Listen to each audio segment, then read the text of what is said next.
Let's go get this son of a bitch.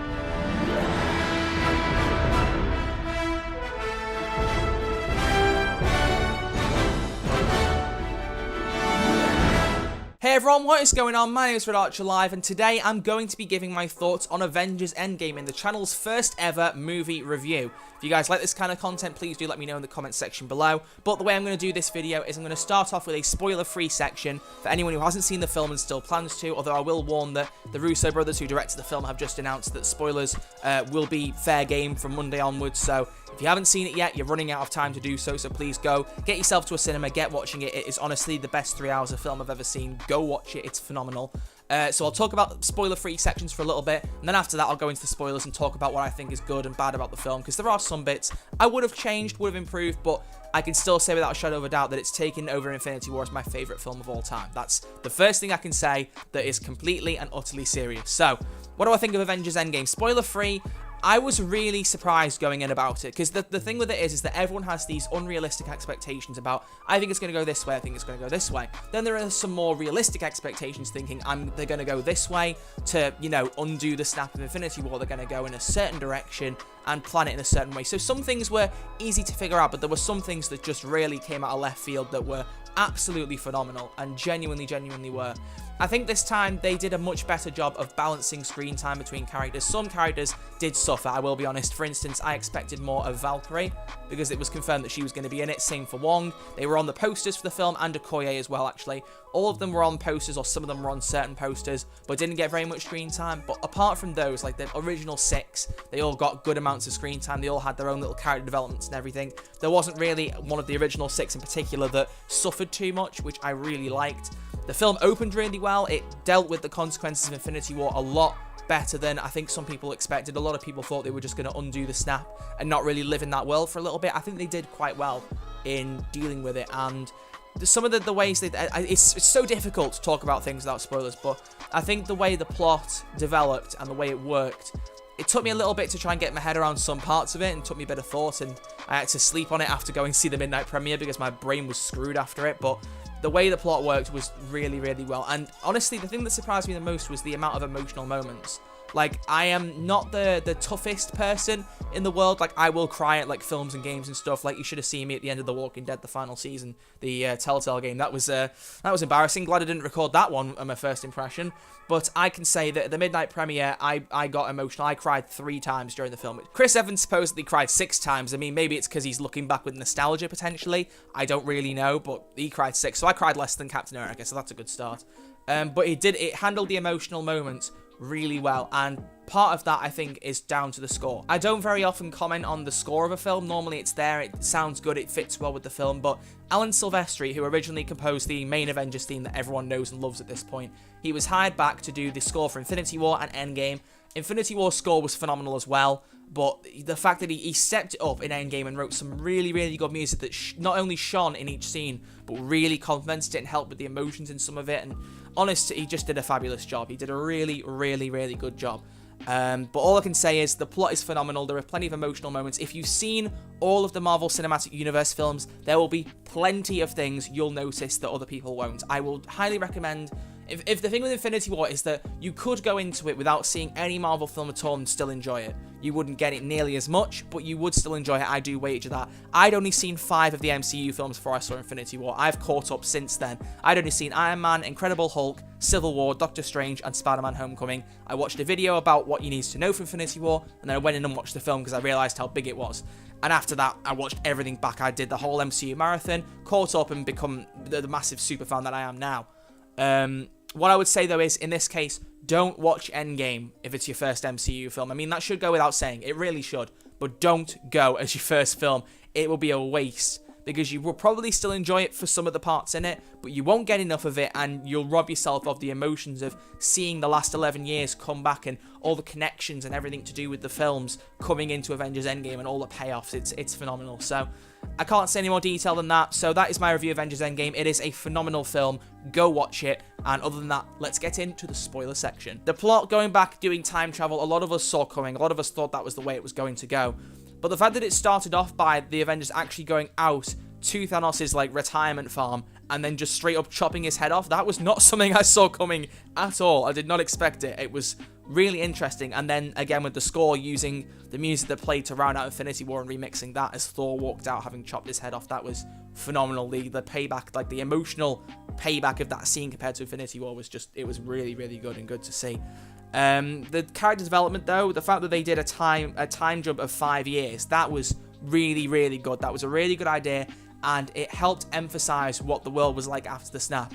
Because the problem, like I said, is that people didn't know whether they were going to live in that world for a time period. Whether they would just say, he snapped his fingers, 5 minutes later, let's undo it before it has any real consequences like that last for a while. But they actually stuck with it. They let the characters grow and develop and let them build up more that they could actually talk about in the film. I mean, Tony Stark having a daughter, I'm pretty sure that doesn't happen in the comics at all. That Morgan Stark is a completely different character and isn't Tony's daughter, so that is ridiculous. Supposedly the I Love You 3000 comment is to do with the Marvel Cinematic Universe's length, because it's like nearly 2,900 minutes, so they were like, I love you 3,000. I hope that's true. I really do, because that's adorable if it is. But Morgan Stark's actress, the little girl playing Morgan Stark, just like Cassie, Ant-Man's daughter in the first 2 Ant-Man films, the child actors they get for this show, these films are phenomenal. They're so, so good.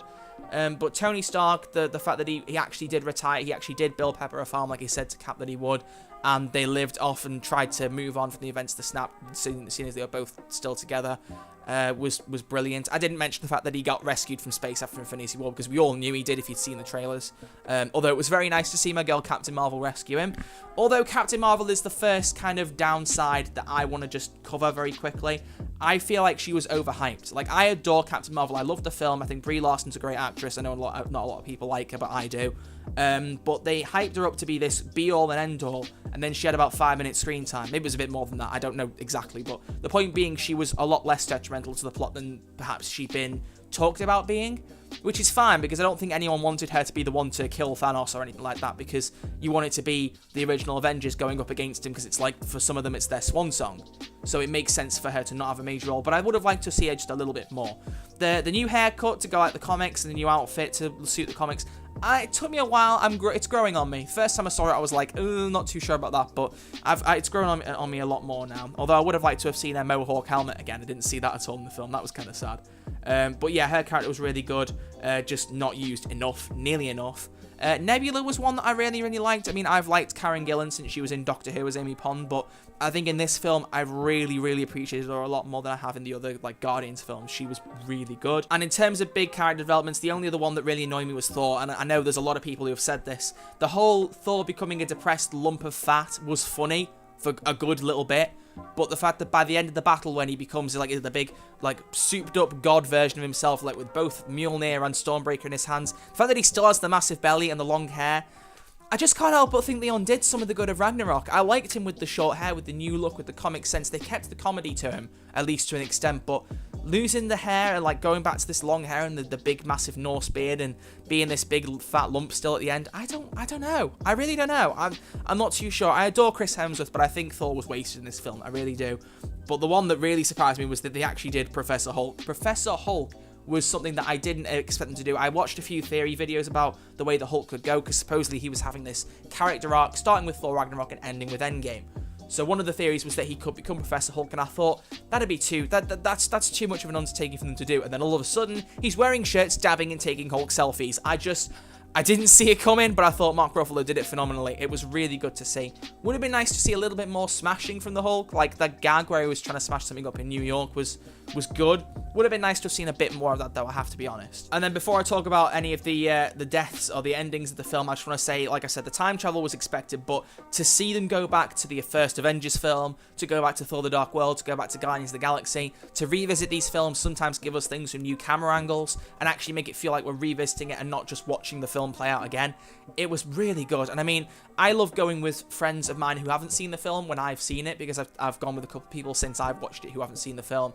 I went with one of my friends on Monday, and just looking at her face when everything on the screen was happening was a picture, because it's exactly how I was when I saw it. Like, the shock of it actually saying on screen New York in 2012, you think they're actually going back to the first film and they're actually talking about it as if they're letting everything else happen and they're doing new things around it. It's so good. The callbacks in there, going back in time. The elevator scene in New York was ridiculous. It was so cool to see them go back to that.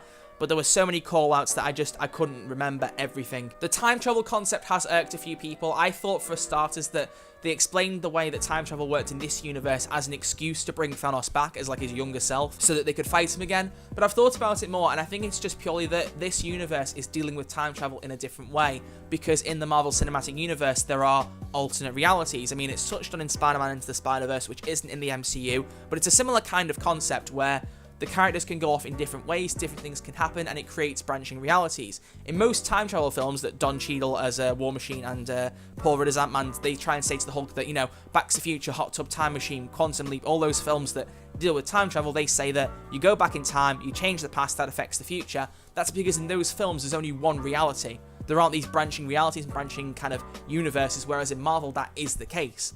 So in Marvel, when you go back and change the past, it just creates a new reality. It doesn't affect you because you've already lived your life, you've lived your days, you can't change that, you can only affect what other realities are created.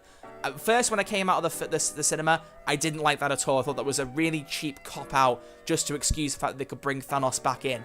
But now, having thought about it with the scale of Marvel and the fact they already have the multiverse and the quantum realm and all this, it does make sense. I really honestly do think it's a good idea to have these branching realities, although it does make me wonder how Captain America actually managed to come back at the end of the film.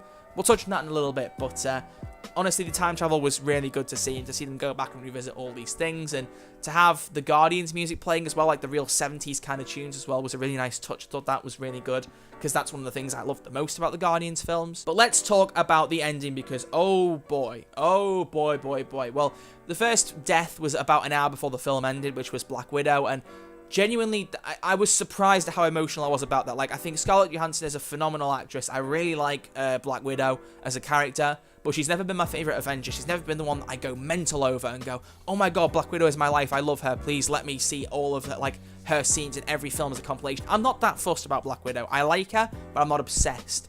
But when she died in Avengers Endgame, I genuinely lost it. I completely broke down, because I think it hit me that this was the first original Avenger that had just died. That was it. It was irredeemable. She was gone. And I think what surprised me the most was because a lot of us know at this point that Black Widow is getting a solo film, which could well be the first film to release next year for Marvel Studios. I think it might be in May next year. So because of that, you think, oh, she's got a massive set of plot armor here. She's not going to get killed off because they need her for another film. Well, supposedly it's an origin story, so there's no reason for her to not be killed off now. So it was really sad to see, because I was thinking that Hawkeye was going to bite it, but it makes more sense because Black Widow didn't have a blood family, even though she had the Avengers. I know that that was like her family, but Hawkeye was trying to bring his family back, so if we hadn't seen them, it would have been more heartbreaking. It was, even though it pains me to say, it was the better choice for Black Widow to be killed, but honestly, I lost it. I completely lost it, and I surprised myself at that, but it did really upset me. And using the same music when Gamora died, again in this, just slightly remixed, was a good touch as well. So nice and Alan Silvestri for doing that, because it was like the whole film played out again in that scene, because the Red Skull said the exact same stuff about what you seek lies in front of you, as does what you fear, blah blah blah, soul for a soul. He said the exact same stuff, so it made sense for it to feel the same as well. So Black Widow's death was just really surprising, but nowhere near as bad as Tony Stark's death. Now, before I get into that, the whole battle, let me just say, that whole last battle is the best thing I've ever seen in film. Ever. I couldn't wipe the grin off my face when all the Avengers came together and Cap shouted at Avengers Assemble holding Thor's hammer, which, by the way, that was a shock moment. I thought he could lift it in Age of Ultron, but I didn't think they'd actually address it in Endgame, so that was phenomenal. And for Thor to say he knew it, that was cool. But the whole battle, all the heroes coming together and fighting Thanos, I couldn't wipe the grin off my face. But then I could when Iron Man looked at Doctor Strange, and all Doctor Strange did was raise one finger to say, you know what I'm going to say, this is the one reality in which we win. And yeah, so Tony Stark sacrifices himself to finish the film, to kill Thanos, and to save everyone else. And oh boy, that was really something I didn't want to see. Tony Stark has been my favourite character in the MCU because, I mean, Iron Man was the first film I saw years ago, even though I didn't watch a lot of the MCU films until more recently. I have loved Robert Downey Jr. as Iron Man since I was a kid. He's a phenomenal actor, and he suits Tony Stark down to the bone. The best casting for a character I think I've ever seen was Robert as Iron Man. Honestly, he was phenomenal. But just as soon as Doctor Strange raised his finger, I thought, no, don't do this. And then he goes to grab the gauntlet off Thanos, and I thought, oh god. And the whole funeral scene, I wasn't consolable. I was just a complete mess. It broke me, and I've been to see the film 4 times now, and I don't care to admit, every time I've been, it's made me cry again. It's heartbreaking to know that the way they're closing off the Infinity Saga is to end it with the character that started it all. That is the best way to bookmark it and to say that that chapter is over. I understand why they killed him off. Doesn't make it any easier, though. It really doesn't. It is honestly absolutely heartbreaking to see him go. Especially with the fact that he had a kid now. I thought that because he'd said to Pepper in Infinity War about having a kid, that would protect him from being killed because his arc wasn't finished. But he got to have the kid and then he died. So it worked out the way it should in narrative, and it broke my heart. It really did. And then Captain America going back in time to live with Peggy. I predicted that. I knew that was going to happen. Someone questioned me on Twitter saying, well, that kind of ruins whoever Peggy actually is meant to settle down with. But I just thought, well, what if that actually is Captain America? What if that actually is him? The issue I have is that what if Captain America does something back in time, changes reality and ends up in a different reality to the current one? How does he come back to this current reality to give Sam the shield? Maybe it's just that's the way it's meant to be anyway in the timeline, and he's just living out his actual destiny, and that's why. I don't know. But giving Sam the shield was brilliant. I want to see Falcon become Captain America, and I'm really interested to see how that plays out. I really am. But honestly, I could keep going on about all the different things. I've been sat here talking now for nearly 20 minutes. It's a phenomenal film. I am so impressed with the Russo brothers, with Christopher Marcus and Stephen McFeely, the screenwriters, for writing this absolute masterpiece of a film. So thank you to all of you for working on it. Thank you to Robert Downey Jr. and Scarlett Johansson and Chris Evans, who are all definitely out of it, as is probably Jeremy Renner, apart from his Hawkeye series he's getting. Mark Ruffalo, I want to see him come back as the Hulk. I want to see him return as Professor Hulk. Don't know whether he will, though, now that arm damaged and not really much else in his character arc. We'll see. I don't know about Thor being with the Guardians of the Galaxy. I love Thor, I love the Guardians, but I'm not sure whether I want to see them play out in the same film, so that's going to be interesting if that's the way they choose to go. But with James Gunn back at the helm, it'll be phenomenal. I mean, we can all agree on that. James Gunn is a phenomenal director, and I'm glad to see he came back and was reinstated to direct Guardians 3. That's the way it should be. But that sums up my thoughts on Avengers Endgame, the best film I've ever seen. If you haven't gone and seen it, and you are still watching this having not seen the film, first off, why ruin it for yourself? Why did you do that? One of my friends asked me on Instagram to spoil the film for her. I have no idea why. So, I don't get it. Go watch the film, experience it, love it, feel the emotions, and understand it. I mean, I don't know why I'm saying this now after I've just spoiled the entire film, but it's still worth going to watch even if you know anything. I would still have gone even if I'd known anything. I would have been heartbroken. I knew going in that the Hulk put on an Infinity Gauntlet to snap and undo everything, and I knew that 2 people died. Didn't know which people it was, but I knew 2 people died, and when Black Widow died, I thought, right, 1 to go. Who's it going to be? And I was hoping it would be Captain America. I love him, but I was hoping it would be him so that Iron Man didn't die, because I didn't want to see Iron Man die, but it was the better way for him to die, so it's you know, what can you do? But there you go. Thank you all very much for watching this video. I know it's a bit different to my usual content, but if you did enjoy this movie review style video, please do give a thumbs up and let me know down in the comments if you want to see me review any other films. What I might do is going forward just review the MCU films, so when Spider-Man Far From Home comes out, and then whatever happens with Phase 4, I could always do reviews of those. If there's any other films, maybe like Star Wars stuff, let me know. See what you'd like me to see me review, and maybe I'll watch the film and do a review on it. Let me know. But either way, thank you all for watching. I'll see you all next week with a brand new video. Leave a like if you've enjoyed, and subscribe if you're new, because it's quick, it's free, and I'll always love you for doing so. And thanks again for 10,000 subscribers. It means the world to me. But other than that, thank you all for watching. I'll see you all very soon. And until then, guys, take it easy and have a great day. Let's go get this son of a bitch.